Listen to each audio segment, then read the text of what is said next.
তোমার মনে নেক বাসনা আমার আল্লাহ পাক পুরা করে দিছি। চিল্লায় বলেন না সুবহানাল্লাহ।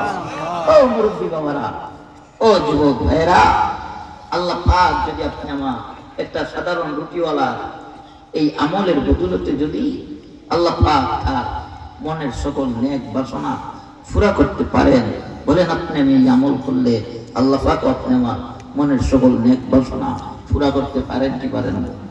বলেন ভাই, পারেন কি পারেন না? এই ক্ষমতা আল্লাহ পাকের আছে না নাই? এই কিনার বিশ্বাস কার কার আছে? দুইটা হাত তুলে দেবেন। আছে তো ইনশাআল্লাহ? আল্লাহ কবুল করুক। সকলে বলেন আমিন। আজকে থেকে এই আস্তাগফিরুল্লাহর আমলটা চালিয়ে যেতে পারবেন তো ইনশাআল্লাহ? দেখেন না আবার শুধু আস্তাগফিরুল্লাহ আস্তাগফিরুল্লাহ মৃত্যুর আগ পর্যন্ত পড়লেও সফল হতে পারবেন না যতক্ষণ পর্যন্ত এই আমলের সাথে আসল পুঁজি 5 ওয়াক্ত নামাজ না থাকবে। কথা বলেন, 5 ওয়াক্ত নামাজ পড়ার সাথে